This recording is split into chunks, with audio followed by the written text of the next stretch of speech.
बिस्मिल्लाहिर्रहमानिर्रहीम। अस्सलाम वालेकुम नादरीन मोहतरम, आप देख रहे हैं आज तक न्यूज़ और मैं हूं समी। इससे पहले आप इस मिशन की 20 इकसात सुन चुके हैं और अब किस नंबर 21 मुलाहिजा फरमाएं। खच्चर पर सवार एक अधेड़ उम्र आदमी भेड़ों को इधर से उधर घेर कर सीधे रास्ते पर ले जाने की कोशिश कर रहा था। मैंने चीख कर उस शख्स को अपनी तरफ मुतवज्जो किया। उसने खच्चर का रुख फौरन ही मेरी तरफ मोड़ दिया और करीब आकर खच्चर से उतर गया। मेरी हालत देखकर वो चौंक गया। मैंने उसे अपना नाम नहीं बताया, लेकिन मेरी हालत देखकर वो समझ गया कि मैं कोई मुजाहिद ही हो सकता हूँ। बस्ती में जाना तुम्हारे लिए मुनासिब नहीं है, उस बूढ़े ने कहा। तुम यहीं रुको, मैं तुम्हारे लिए कोई बंदोबस्त करता हूँ। वो बूढ़ा खच्चर पर सवार होकर भेड़ों को हाँकता हुआ चला गया। उसकी वापसी तकरीबन 1 घंटे बाद हुई थी। वो मेरे लिए ना सिर्फ खाना लेकर आया था बल्कि मरहम भी ले आया था। मैंने पहले जख्म पर मरहम लगाकर पट्टी बांधी और फिर रोटी खाने लगा। वो 3 मोटी मोटी रोटियां लेकर आया था, साथ में मिर्चों का अचार था। मैंने 2 रोटियां खा ली और तीसरी बचाकर रख ली। उस बूढ़े से बड़े सिनसनीखेज इंकशाफात हुए थे। कल सुबह 2 मुजाहिदीन पहलगाम में एक सिख घराने से पकड़े गए थे, जिसके नतीजे में हिंदू फौजियों ने मुसलमान मुजाहिदीन को पनाह देने के इल्जाम में शहर के 40 सिखों को एक जगह जमा करके उन्हें गोलियों से भून डाला था। उस बूढ़े की बातों से यह भी पता चला कि अनंतनाग में भी बड़े जोरदार हंगामे हो रहे थे। यहाँ मुजाहिदीन ने एक फौजी चौकी भी तबाह कर दी थी। मुजाहिदीन की तलाश में भारतीय फौजी दस्ते कुर्बो जवार की छोटी छोटी बस्तियों पर हर वक्त चढ़ते दिखाई देते थे। उस बूढ़े चरवाहे ने मेहरबानी ये की कि अपना खच्चर मुझे दे दिया और मैं उसका शुक्रिया अदा करके रात ही में सफर करता हुआ दर्राए बुनियाल से होता हुआ हिंगपुरा की तरफ निकल आया। सतह समंदर से 30,000 फुट की बुलंदी पर वाकई ये बस्ती ज्यादा बड़ी नहीं थी। मैं दिन के 11 बजे के करीब यहाँ पहुंचा था। रात भर सर्दी में ठिठरता रहा और अब चमकती हुई तेज धूप मेरे बरहना जिस्म को झुलसाए दे रही थी। हिंगपुरा से कुछ पहले चंद घरों पर मुश्तमिल एक छोटी सी बस्ती थी। मैं कुछ देर पहाड़ियों में खड़ा बस्ती का जायजा लेता रहा और फिर खच्चर का रुख बस्ती की तरफ मोड़ दिया। पूरी वादी में कोई जगह भारतीय भेड़िया सिर्फ फौजियों की सरगर्मियों से महफूज नहीं थी। फौजी दस्ते उस बस्ती पर भी चढ़ाई करते रहते थे, लेकिन पिछले 2 दिन से फौज की किसी पार्टी ने उस तरफ का रुख नहीं किया था। बस्ती के लोगों ने मुझे हाथों हाथ लिया। मुझे बशीर अहमद नामी एक शख्स के घर पर पहुंचा दिया गया। सबसे पहले मेरे खाने पीने का बंदोबस्त किया गया और फिर एक बूढ़ा मेरे जख्म का मुआयना करने लगा। अब्दुल हफीज हकीम था। मेरा जख्म देखकर उसकी आंखों में तशवीश की लहर दौड़ गई। मैं 3 दिन से भाग दौड़ कर रहा था और इस भाग दौड़ और कोई इलाज न होने की वजह से जख्म बिगड़ने लगा था। तुम्हें इलाज के साथ आराम की भी जरूरत है बेटा, हफीज ने कहा। अगर जख्म ज्यादा बिगड़ गया तो तुम्हारी ये टांग मफलूज हो जाएगी। आराम? मैंने गहरा सांस लेते हुए जवाब दिया, आराम तो उस वक्त ही मिलेगा जब हम हिंदू गासमों की इस वादी से निकाल देंगे। मैं तुमसे इत्तफाक करता हूँ बेटा, हर कश्मीरी मुसलमान का अहद यही है। लेकिन हकीम हफीज चंद लम्हों को खामोश हुआ, फिर बोला, लेकिन उन गासमों को वादी से निकालने के लिए अपने हाथों पैरों का तंदुरुस्त होना जरूरी है। तुम चंद रोज यहाँ रहो, मैं तुम्हारा इलाज करूंगा, तुम इंशाल्लाह ठीक हो जाओगे। हकीम हफीजुल्लाह ने जड़ी बूटियों से तैयार करदा हुआ एक मरहम मेरे जख्म पर बांध दिया। मुझे उस बस्ती में 2 दिन गुजर गए। उस जख्म और मुसलसल भाग दौड़ की वजह से अब मैं अपने आप में कमजोरी महसूस करने लगा था। हकीम हफीज रोजाना मेरी पट्टी तब्दील कर रहा था, लेकिन जाहिर है 2 दिन में जख्म ठीक नहीं हो सकता था। उसने मुझे चंद रोज आराम करने को भी कहा, लेकिन तीसरे रोज शाम के वक्त अचानक ही भारतीय फौजियों के एक दस्ते ने गांव पर हल्ला बोल दिया था। उन्हें इतला मिली थी कि बस्ती वालों ने किसी जख्मी मुजाहिद को पनाह दे रखी है। मैं किसी न किसी तरह मौका पाकर उस बस्ती से निकल गया और पहाड़ों में रोपोश हो गया। उस वक्त मेरे जिस्म पर एक पाजामा और कुर्ता था। मेरी टांग में रह रह कर टेसें उठ रही थी। एक कदम उठाने की हिम्मत नहीं थी, लेकिन मैं पहाड़ों में रात भर सफर करता रहा। कभी चंद मिनट आराम करने के लिए बैठ जाता और फिर चल पड़ता। उस बस्ती में रहते हुए मैंने अपना असल नाम नहीं बताया था, लेकिन बस्ती वालों से जो बातें मालूम हुई थी उनसे पता चला था कि अंगूरी मारी गई थी और शमरोद जख्मी होकर फरार हो गया था। वो भारतीय फौज को सबसे ज्यादा मतलूब था। उसके साथ ही फौज को कमांडर मुहिबुल्लाह, कमांडर अलियास और दूसरे नामवर मुजाहिदीन लीडरों की भी तलाश थी। मैंने राह फरार इख्तियार नहीं की थी। मुझे किसी ऐसी मंजिल की तलाश थी जहाँ चंद रोज आराम और सुकून ले सकूं और मुजाहिदीन की एक नई ताकत जमा करके भारतीय गाज़ियों के खिलाफ असर-ए-नौ कार्रवाइयां शुरू कर सकूं। रात बीत गई। सर्दी की वजह से मेरे जख्म की तकलीफ भी बढ़ गई थी, मगर मैं सूरज निकलने के बाद भी चलता रहा। मैं उस वक्त दरिया के साथ साथ ही सफर करता रहा। भूख, थकन और जख्म की तकलीफ से मेरी हालत बहुत खस्ता हो रही थी। मेरे कदम डगमगा रहे थे। आंखों के सामने बार बार अंधेरा फैल रहा था और बिलाकर मेरी हिम्मत जवाबी दे गई। मैं लड़खड़ा कर गिर पड़ा। मेरी आंखों के सामने अंधेरा फैलता चला और उसके बाद मुझे कोई होश न रहा। मुझे होश आया तो मैं अपने आप को एक गार के पथरीले फर्श पर पड़े हुए पाया। मेरे ऊपर कोई झुका हुआ था। मेरी आंखों के सामने धुंध सी फैली हुई थी। वो चेहरा मुझे नजर नहीं आ रहा था, लेकिन उसी लम्हे एक खनकती हुई मुतरन्नम सी आवाज मेरी समाज से टकराई। शुक्र है तुम होश में तो आए, मैं तो परेशान ही हो गई थी। मैं सर झटकने लगा, आंखों के सामने से धुंध छिटने लगी और वो चेहरा वाज़ेह होता चला गया। वो वजीह और मरी चेहरा बहुत ही हसीन था। मेरे ज़हन में अंगूरी का ख्याल उभरा, लेकिन वो अंगूरी नहीं थी। अंगूरी ने माथे पर कभी बिंदिया नहीं लगाई थी। और फिर मुझे याद आ गया कि अंगूरी तो अब इस दुनिया में ही नहीं रही थी। वो बहुत हसीन थी, मोटी मोटी स्याह आंखें जिनमें सितारों जैसी चमक थी और माथे पर सुर्ख बिंदिया बहुत भली लग रही थी। वो घुटनों के बल बैठी आगे को झुकी हुई थी। उसकी नजरें मेरे चेहरे पर मरकूज थी। मैं गौर से उसकी तरफ देख रहा था। मेरे हवास बहाल हो रहे थे। उसके माथे पर चमकती हुई बिंदिया देखकर मुझे अंदाजा लगाने में दुश्वारी पेश नहीं आई कि वो हिंदू थी, और उसके साथ ही मेरे दिमाग में सनसनाहट सी होने लगी। मैं पलक झपके बगैर उसकी तरफ देखता रहा। उसके चेहरे और उस आवाज ने मुझे मशहूर कर दिया था, और एक लम्हे को मैं ये भूल गया कि मैं कौन हूँ, किस हाल में हूँ और कहाँ हूँ। कैसे हो जी? वो जल तरंग सी आवाज फिर मेरी समाज से टकराई। तुम जितनी देर बेहोश रहे हो, हमने भगवान से प्रार्थना की कि तुम होश में आ जाओ। शाने ठीक ही कहते हैं, दिल से मांगी हुई दुआ जरूर पूरी होती है। तुम होश में आ गए, मेरी दुआ पूरी हो गई। अब तुम चिंता मत करो, बहुत जल्द अच्छे हो जाओगे। मैं चंद लम्हे उसकी तरफ देखता रहा और फिर उठने की कोशिश की तो दर्द की एक शदीद लहर बरकी रूह की तरह मेरे बदन में फैलती चली गई। मैं बेइख्तियार कर राह उठा और दोबारा पथरीले फर्श पर लेट गया। मेरी जख्मी टांग में शदीद दर्द की टेस से उठ रही थी। मैंने दांत भींचकर आंखें बंद कर ली और ज़हन पर जोर देकर सोचने लगा कि मैं कहाँ हूँ, मेरी टांग कैसे जख्मी हुई थी। मैं और अंगूरी फौजी काफिले की तबाही के बाद 2-3 दिन ऊंचे पहाड़ों में सफर करके पहलगाम से चंद मील दूर गुलाम रसूल नामी एक काश्तकार के फार्म हाउस में पहुंचे थे, जहाँ एक जख्मी मुजाहिद पहले ही मौजूद था। और फिर उसी रात भारतीय फौजियों ने उस फार्म पर हमला कर दिया। हम मुकाबले की पोजीशन में भी नहीं थे।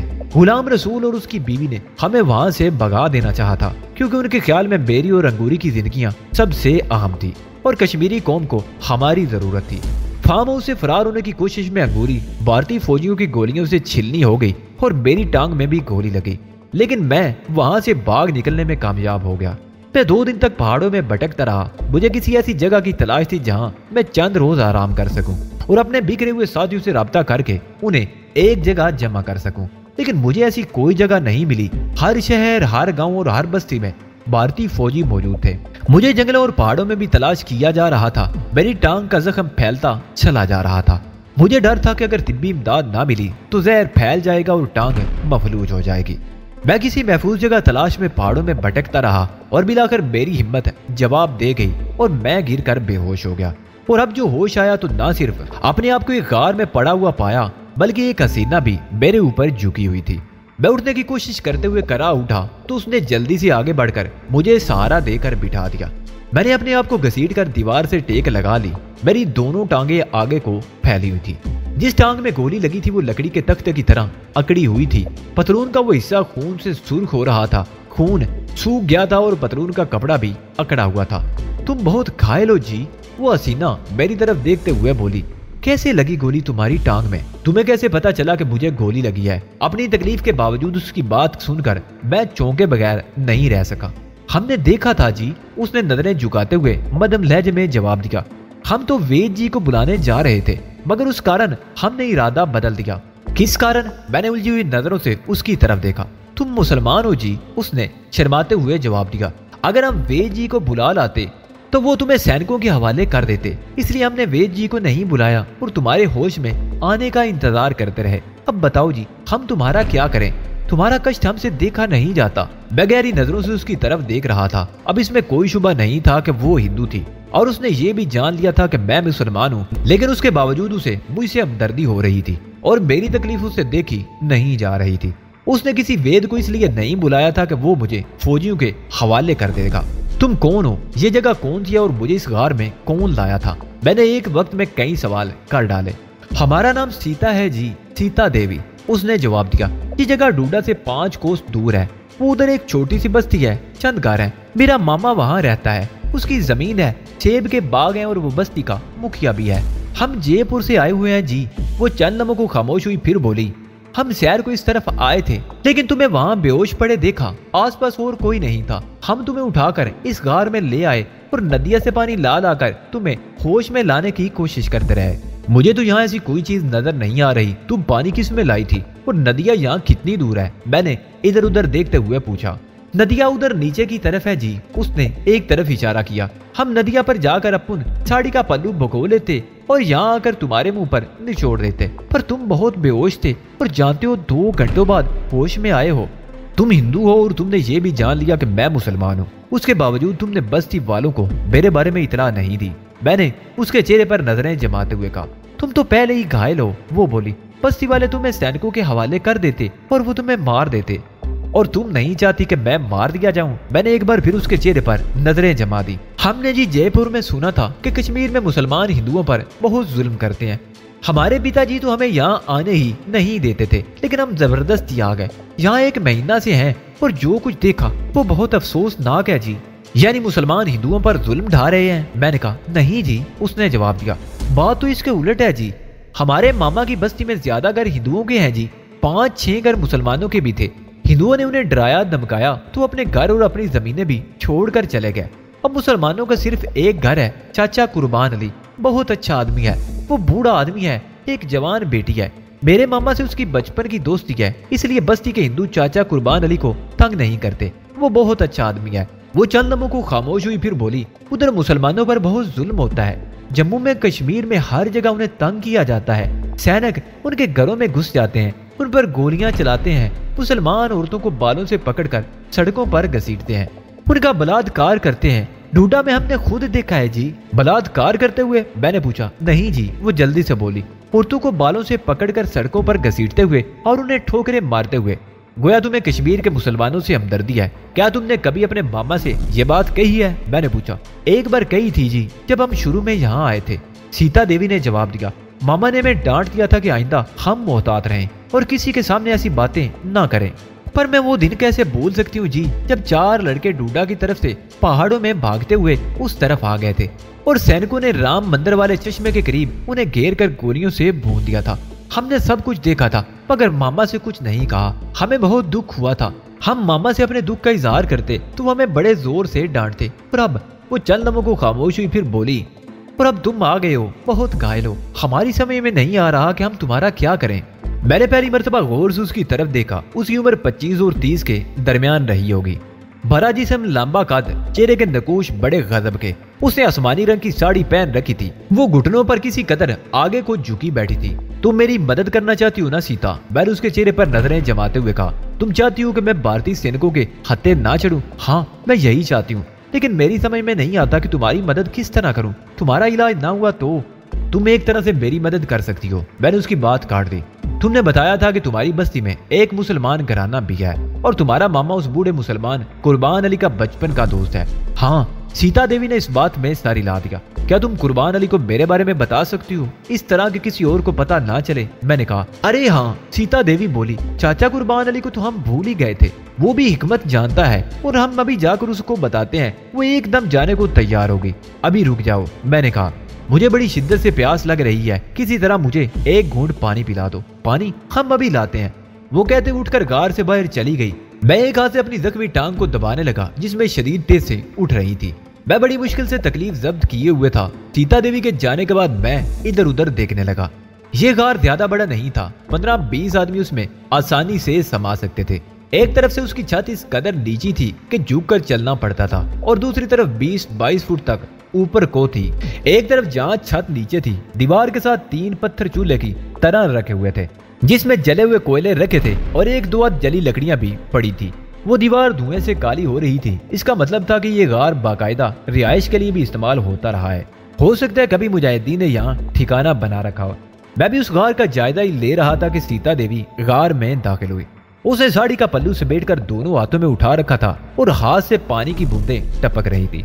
वो तेज तेज कदम उठाती हुई मेरे करीब आकर घुटनों के बल झुककर बैठ गई और साड़ी का भीगा हुआ पल्लू मेरे मुंह के करीब ले आई।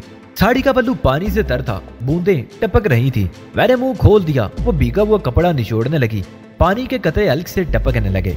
फिर मैंने उसकी साड़ी का पल्लू हाथ में ले लिया और उसे मुंह में डालकर चूसने लगा। मेरी प्यास पूरी तरह तो नहीं बुझी, लेकिन हल्क तर हो गया था और वो बेचैनी खत्म हो गई थी जो मैं कुछ देर पहले महसूस कर रहा था। अब हम जाएं? उसने अजीब सी नजरों से मेरी तरफ देखा। हम चाचा कुर्बान अली को तुम्हारे बारे में बताकर उनसे कोई दवा ले लेंगे। हाँ जाओ, लेकिन मैं तुम्हें अपने जख्म के बारे में अच्छी तरह से बता दूं। मैंने कहा। गोली गोश्त को चीरती हुई निकल गई थी। अगर गोली अंदर रह जाती तो शायद मैं जिंदा न बच पाता।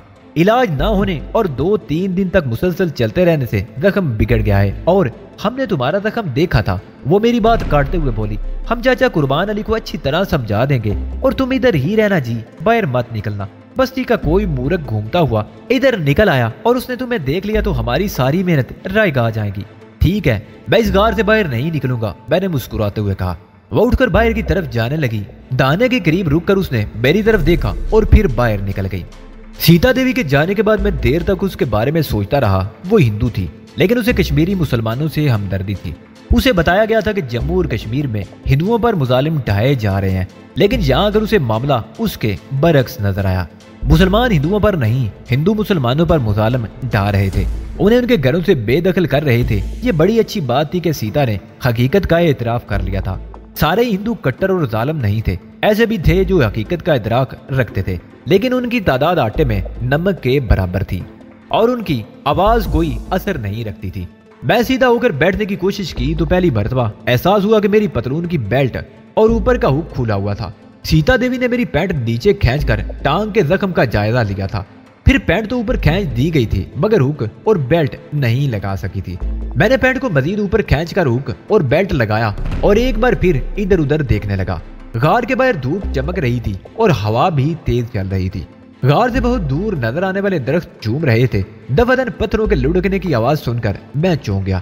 सीता देवी को गए हुए बमुश्किल 10 मिनट हुए थे। वो इतनी जल्दी वापस नहीं आ सकती थी।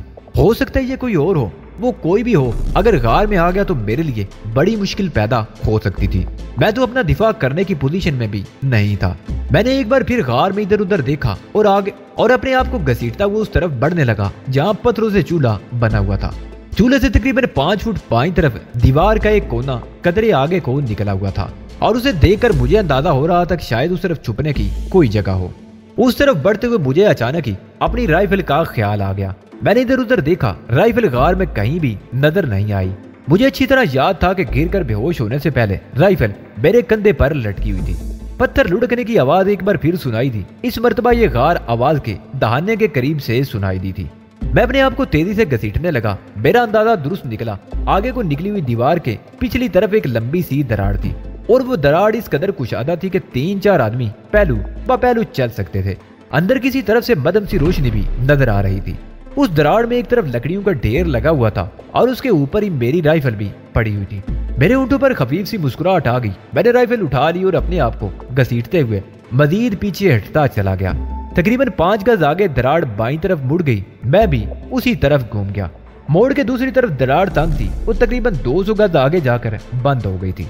मैं दीवार से टेक लगाकर बैठ गया और राइफल संभाल ली।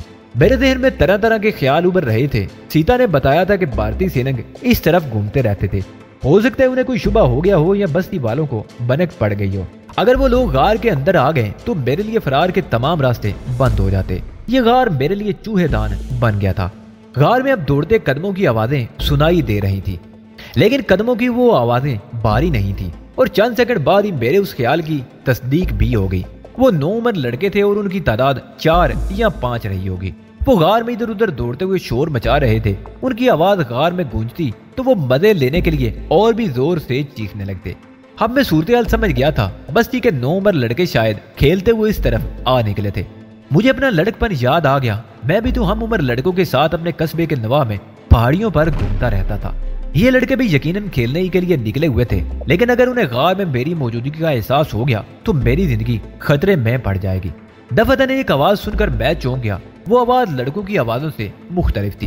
वो आवाज दोबारा सुनाई दी तो मुझे अंदाजा लगाने में दुश्वारी पेश नहीं आई कि उस लड़की की उम्र भी 12-13 साल से ज्यादा नहीं थी। ये भी कोई गैर मामूली बात नहीं थी। गांव देहात का माशरती माहौल अब भी वही था जो बरसों पहले था। नौजवान लड़के और लड़कियां रात को गलियों में देर तक टेलू और लुक्कन मिट्टी खेलते थे। माँ बाप को कोई फिक्र या परेशानी नहीं होती थी। ये लड़की भी अगर अपनी उम्र के लड़कों के साथ खेलती हुई बस्ती से बाहर आ गई थी तो उसके माँ बाप को यकीनन कोई परेशानी नहीं होगी। लेकिन चंद सेकंड बाद ही एक और आवाज सुनकर मैं उछल पड़ा। वो आवाज ऐसी थी जैसे मुंह चूमा गया हो। फिर लड़की की मिनमिनाती हुई आवाज भी सुनाई दी, रमेश छोड़ दो मुझे, मैं पिताजी से तुम्हारी शिकायत करूंगी। कर देना शिकायत। ये आवाज गालिबन रमेश की थी। आज तो तुम काबू में आ ही गई हो लक्ष्मी, हम तुम्हारे चुम्मे नहीं कुछ और भी लेंगे। छोड़ दो मुझे, मैं अभी जाकर पिताजी से शिकायत करती हूँ। इस मर्तबा लड़की की आवाज में किसी कदर गुस्सा भी नुमाया था। तुम यहाँ से भाग जाओगी तो शिकायत करोगी ना, रमेश की आवाज सुनाई दी। उसकी आवाज से अंदाजा लगाया जा सकता था कि उसकी उम्र 15 साल जरूर रही होगी। वो कह रहा था कि इसकी चड्डी उतारो सुंदर, मैं देखता हूँ ये कैसी शिकायत करेगी अपने पिताजी से। मेरा खून खोल कर रह गया। अब सारी बात मेरी समझ में आ गई थी। 4-5 लड़के लक्ष्मी नामी उस लड़की को धोखे से यहाँ ले आए थे और अब उसके साथ शैतानी खेल खेलना चाहते थे। और वो लड़की अपने आप को छुड़ाने की कोशिश करते हुए चीख रही थी, छोड़ दो मुझे, मैं मुखिया काका से तुम्हारी शिकायत करूंगी। वो कह रही थी, मुखिया काका तुम्हारी खाल उधेड़ देंगे, हम ब्राह्मण हैं और तुम निचली जात के मोची की बेटी। ये रमेश ही की आवाज थी। तुम्हारी बात का यकीन कौन करेगा जब हम मुखिया काका को बताएंगे कि तुमने मुझसे 2 रुपए लेने के लिए हमारे सामने अपने कपड़े उतार दिए थे, तो वो हमारी बात को कभी नहीं जुटलाएंगे। और अगर तुम शोर मचाओगी तो यहाँ तुम्हारी आवाज भी कोई नहीं सुनेगा। मेरे दिमाग में सिनसनाहट सी होने लगी। ये थी हिंदुओं की गंदी ज़हनियत। बड़े तो बड़े, छोटी उम्र के लड़के भी ऊंची जात का हक इस्तेमाल करना समझते थे। ऊंची जात के हिंदू नीची जात के हिंदुओं को अपने करीब भी नहीं फटकने देते। उन्हें मलीज और नापाक समझते थे। वो उन्हें अपने घरों तक में नहीं घुसने देते थे कि घर नापाक हो जाएगा। मगर जिनसी भूख मिटाने के लिए निचली जात की औरतों को रोनते थे और उन्हें उस वक्त कुछ भी महसूस नहीं होता था। मैं सोच रहा था कि अब अपनी जगह से बस उठ जाऊं। अगर मैं सामने आता तो उन लड़कों को मौत के घाट उतारना पड़ता। उनमें से एक भी बचकर निकल जाता तो मेरी जिंदगी भी खतरे में पड़ जाती। मैं उस लड़की को तो बर्बाद होने से बचा लेता, मगर वो बस्ती में वापस जाकर मेरे बारे में बताती तो बस्ती वाले उस तरफ दौड़ पड़ते और मेरा जिंदा बचना मुश्किल हो जाता। अभी मैं उठने के लिए सोच ही रहा था कि अचानक उसने बोलना शुरू कर दिया, दीदी दीदी मुझे बचा लो इनसे। उस लड़की की रोती हुई आवाज सुनाई दी, ये मुझे धोखे से यहाँ ले आए थे और ये झूठ बोलती है सीता देवी। एक लड़के ने चीखते हुए उसकी बात काट दी। ये रमेश की आवाज थी और मेरा ख्याल था कि वही लड़कों की उस टोली का सरगना था। ये झूठ बोलती है दीदी, ये खुद हमें यहाँ ले आई थी। मैं सब समझती हूँ, तुम्हारी बदमाशियां बढ़ती ही जा रही हैं। आज मैं मामा से कहकर तुम्हारा बंदोबस्त करती हूँ। शर्म आनी चाहिए तुम्हें। ये सीता देवी की आवाज थी। चलो भागो तुम लोग यहाँ से, और लक्ष्मी तुम कपड़े पहनो। तुम मेहमान आई हो सीता देवी, रमेश ने कहा, अपने लिए मुश्किलात मत पैदा करो। आज मैं तुम्हारी मुश्किलात तो हल कर दूंगी, मुझे अपनी मुश्किलात की परवाह नहीं है। भागते हो यहाँ से या नहीं? सीता ने चीख कर कहा। उसके बाद लड़कों की आवाज सुनाई नहीं थी। लक्ष्मी की बच्ची, तुम्हें इतने बड़े बड़े लड़कों के साथ खेलते हुए शर्म नहीं आती? चल मैं तुम्हें घर छोड़ आऊं। तेरी माँ से कहूंगी कि तुम्हें पटा डाल कर रखे और इस गार के भूत तुम यहीं रहना। ये सीता की आवाज थी। आखिरी अल्फाज उसने यकीनन मुझे मुखातिब करके कहे थे। मुझे गार में ना पाकर वो समझ गई होगी कि मैं कहाँ हूँ, क्योंकि उस दरार में मेरी राइफल तो उसी ने छुपाई थी। गार में एक बार फिर सन्नाटा छा गया। मैं अपनी जगह पर दुबका रहा। दरार में जिस जगह मैं बैठा हुआ था वहाँ हवा की आमदोरफ्त बिल्कुल नहीं थी। पसीने से मेरा जिस्म तर होने लगा था। मैं कुछ देर और वहीं बैठा रहा, फिर अपने आप को घसीटता हुआ दूसरी तरफ लकड़ियों के ढेर के करीब आकर बैठ गया। यहाँ कुछ हवा आ रही थी। तकरीबन 10 मिनट बाद फिर गार में कदमों की आहट सुनाई दी। मैं मोहतात हो गया। ए जी, कहाँ हो तुम? ये सीता की आवाज थी। अब बाहर आ जाओ, कोई खतरा नहीं है। मैं अपने आप को घसीटता हुआ उस दरार से बाहर आ गया। सीता गार के दाने से चंद फुट आगे उसी तरफ देख रही थी। उसके हाथ में एक पोटली भी थी। तुम इतनी जल्दी वापस आ गई? मेरा मतलब है तुम तो उस लड़की को बस्ती में छोड़ने गई थी। मैंने कहा, उसे तो मैंने नीलम के साथ भेज दिया है, सीता ने जवाब दिया। नीलम कौन? मैंने उलझी हुई नजरों से उसकी तरफ देखा। चाचा कुर्बान अली की बेटी, वो मेरे साथ ही आई थी, सीता ने कहा। मुझे अफसोस है सीता, मैं उस लड़की की कोई मदद नहीं कर सका था। अगर तुम बर वक्त ना आ जाती तो उस लड़की के साथ न जाने क्या होता। मैंने कहा, होता क्या? सीता बोली, वो उसका बलात्कार करते और जब बस्ती वालों को पता चलता तो वो चंद रोज के लिए कहीं गायब हो जाते। हमारे धर्म में यही तो सबसे ज्यादा काबिले नफरत बात है। एक ही धर्म को जातों में तकसीम करके कोई आला जात का बन बैठा है और किसी को नीच बना दिया गया है। नीच को पलीद और नापाक समझा जाता है और उनकी हवा भी ऊंची जात वालों को छू जाए तो क़यामत आ जाती है। लेकिन बड़े बड़े धर्मात्मा जब किसी नीच जात की औरत को अपने बिस्तर की जीनत बनाते हैं तो उन्हें जात पात का कोई ख्याल नहीं आता। वो चंद लम्हों को खामोश हुई, फिर बात जारी रखते हुए कहने लगी, ये रमेश जम्मू के एक मंदिर के पंडित का बेटा है। यहाँ उसकी जमीन है। पंडित खुद तो जम्मू में रहता है और उसकी बीवी और बेटा यहीं रहते हैं। 20 दिन पहले भी उसने बस्ती की एक लड़की के साथ बलात्कार करने की कोशिश की थी। उसका बाप पंडित मनोहर लाल आजकल यहाँ आया हुआ है। मैं उसकी शिकायत जरूर करूंगी और मामा से भी कहूंगी। ये दिन ब दिन फैलता जा रहा है, इसका बंदोबस्त किया जाना जरूरी है। मैं गहरी नजरों से उसकी तरफ देख रहा था। उसके चेहरे पर गुस्से की सुर्खी नुमाया थी। मैंने उसमें एक तब्दीली भी महसूस की थी। पहले मुझसे बातें करते हुए अपने आप को हम कहती रही थी और अब अपने लिए भी वाहिद का सीगा इस्तेमाल कर रही थी। माफ करना जी, वो मेरे करीब बैठते हुए बोली, मैं तुम्हारे लिए कपड़े और खाना वगैरह लेकर आई हूँ। उन कमबख्तों की वजह से इतनी देर होगी। उसने पोटली खोल दी। मैंने चाचा कुर्बान अली को तुम्हारे बारे में बता दिया था। उसने एक मरहम दिया है और फौरी तौर पर लगाने के लिए कहा है। वो कल सुबह सवेरे आकर तुम्हें देख लेगा। लो पहले रोटी खा लो। नीलम आ जाए तो हम तुम्हारे जख्म पर भी मरहम लगा देंगे और कपड़े भी बदल देंगे। तो तुम मेरे कपड़े बदलोगी? यानी तुम और नीलम? मैंने हैरत से उसकी तरफ देखा। मर्दों के मुकाबले में औरतें ज्यादा अच्छी नर्स और डॉक्टर साबित होती हैं। उसने मुस्कुराते हुए कहा, वैसे चिंता मत करो, हम तुम्हें कुछ नहीं कहेंगे। जब तुम्हारी मरहम पट्टी करने लगे तो तुम आंखें बंद कर लेना। उसने पोटली में से कंदूरी छोटा दस्तरख्वान निकाल कर अलग रख दिया। ये भी पोटली की तरह बंधा हुआ था। उसमें 4 रोटियां और एक कटोरे में बुनी हुई माश की दाल थी। तुम रोटी खाओ, मैं तुम्हारे लिए पानी लेकर आती हूँ। उसने बड़ी पोटली में कपड़ों में रखा हुआ एल्यूमिनियम का एक छोटा सा डोल निकाल लिया। उसमें 5-6 गिलास पानी आ सकता था। वो डोल लेकर कार से बाहर चली गई और मैं रोटी खाने लगा। मैं पता नहीं कब से भूखा था। नवाले तकरीबन साबित ही निकलता जा रहा था। 4 मिनट बाद सीधा पानी लेकर आ गई तो मैंने अपने आप को संभाल लिया। तकरीबन आधे घंटे बाद नीलम भी आ गई। उसे देखकर मैं पलकें झपकना भूल गया। माता सीता भी बहुत हसीन थी, लेकिन नीलम की बात ही कुछ और थी। उसकी उम्र 20-21 साल के लगभग रही होगी। वो भरपूर जवान थी। देखो बात यह है कि मैंने बारी बारी उन दोनों की तरफ देखते हुए कहा, तुम्हारे सामने कपड़े उतारते हुए मुझे शर्म आ रही है। वो मरहम मुझे दे दो, मैं खुद ही लगा लूंगा और कपड़े भी बदल लूंगा। तुम दोनों गार से बाहर चली जाओ। सीता ने पोटली में से गोरी डिबिया और एक बोतल निकालकर मेरे सामने रख दी और गालबन पुरानी साड़ी फाड़कर एक पट्टी भी तैयार की गई। ये स्पिरिट है। उसने बोतल की तरफ इशारा किया। पहले जख्म को अच्छी तरह साफ कर लो। अगर हिम्मत ना हो तो हमें आवाज दे लेना। वो दोनों गार से बाहर चली गई और फिर जिस तरह मैंने स्पिरिट से जख्म साफ करके मरहम लगाकर पट्टी बांधी वो मैं ही जानता था। और फिर मैंने कपड़े भी बड़ी मुश्किल से तब्दील किए और फिर मेरी आवाज सुनकर वो दोनों अंदर आ गई। मेरा ख्याल है इसे यहाँ रखना मुनासिब नहीं है। कोई ना कोई इस तरफ आ सकता है। नीलम ने मेरी तरफ देखते हुए कहा, तो फिर क्या इसे बस्ती में ले चलें? सीता बोली, नहीं। नीलम ने नफी में सारी ला दिया। हुजूरी बाबा के मिदार और चश्मे के करीब ये गार है। पहले जब गांव में मुसलमान रहते थे तो उस मिदार पर लोगों की आमदोरफ्त जारी रहती थी। मुसलमानों के यहाँ से चले जाने के बाद ये मशहूर कर दिया गया कि वहाँ बदरूहों का डेरा है। हिंदू तो वैसे ही तोम परस्त होते हैं, कोई उस तरफ जाने की हिम्मत ही नहीं करता और मेरा ख्याल है वो जगह इसके लिए सबसे ज्यादा महफूज रहेगी। क्या नाम बताया तुमने? हुजूरी बाबा? सीता बोली, हाँ मुझे याद आ रहा है जब मैं यहाँ आई थी तो मामा ने कहा था कि जहाँ भी चाहो घूमती फिरती रहो मगर हुजूरी बाबा के मजार की तरफ ना जाओ। वैसे वो जगह यहाँ से कितनी दूर है? उस तरफ आधा कोस। नीलम ने एक तरफ इशारा किया। उतनी देर तक चल सकोगे? सीता ने सवालिया नजरों से मेरी तरफ देखा। कोशिश कर लूंगा, मैंने जवाब दिया। नीलम ने सारी चीजें समेट ली। सीता ने मुझे सहारा देकर उठाया।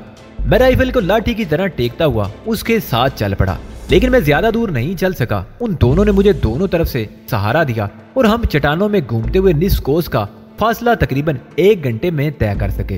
वो गार मेरे हिसाब से भी वाकई ही बहुत महफूज था। एक छोटा सा चश्मा था जिसका पानी एक छोटी सी नदी की सूरत में गुनगुनाता हुआ नशेब की तरफ बह रहा था। चश्मे के बाएं तरफ तकरीबन 20 गज के फासले पर चट्टान के दामन में एक पुख्ता कब्र थी जिस पर सब्ज रंग किया हुआ था। कब्र पर और उसके इर्द गिर्द चबूतरे पर सूखे हुए फूल बिखरे हुए थे। चश्मे के दूसरी तरफ एक ऊंची पहाड़ी थी जो सब्जे से ढकी हुई थी। वो गार उस पहाड़ी पर जमीन की सतह से तकरीबन 100 फुट की बुलंदी पर था। गार के दाने के सामने दरख्तों और कद आदम झाड़ियों की भरमार थी। मैं गार के दाने पर उन झाड़ियों में बैठकर न सिर्फ उस चश्मे बल्कि तकरीबन 1 कोस दूर नशेब में बस्ती को भी देख सकता था। और सबसे अच्छी बात यह थी कि उस गार के पिछली तरफ एक तंग सा रास्ता भी था जो जरूरत के वक्त फरार के लिए इस्तेमाल किया जा सकता था। गार साफ सुथरा था। एक तरफ लंबी चौड़ी जगह पर पराली, गेहूं के खुश्क पौधे की लंबी चौड़ी दबीज तय बिछी हुई थी, जिसे बिस्तर के तौर पर इस्तेमाल किया जा सकता था। जब हजूरी बाबा की मज़ार पर लोग आते होंगे तो ये गार इस्तेमाल होता होगा। सूरज गुरूब होने में तकरीबन 1 घंटा बाकी था। गार के बाहर धूप मानद पड़ चुकी थी। हम चलते हैं, नीलम ने मेरी तरफ देखते हुए कहा। बाबा कभी मज़ार पर फूल वगैरह डालने के लिए इधर आ जाते हैं, उनके अलावा और कोई यहाँ नहीं आता। मैं बाबा को बताऊंगी कि वो सुबह सवेरे तुम्हारे लिए खाना भी ले आएगा। वैसे तुम भी जरा मोहतात रहना, गार से बाहर मत निकलना। इस डोल में मेरे लिए पानी ला दो, मैंने कहा। नीलम डोल लेकर गार से बाहर चली गई और मैं सीता की तरफ देखने लगा। तुम कब आओगी? मेरे मुंह से बेइख्तियार निकला। दिन चढ़े आऊंगी, सीता देवी ने लजा कर जवाब दिया। तुम अपना ख्याल रखना जी, किसी को अपने पास देखो तो पिछली तरफ से चट्टानों में निकल जाना। तुम्हें मेरी इतनी फिक्र क्यों है? मैंने पूछा। क्योंकि तुम मुझे अच्छे लगते हो, उसने नजरें झुकाकर जवाब दिया।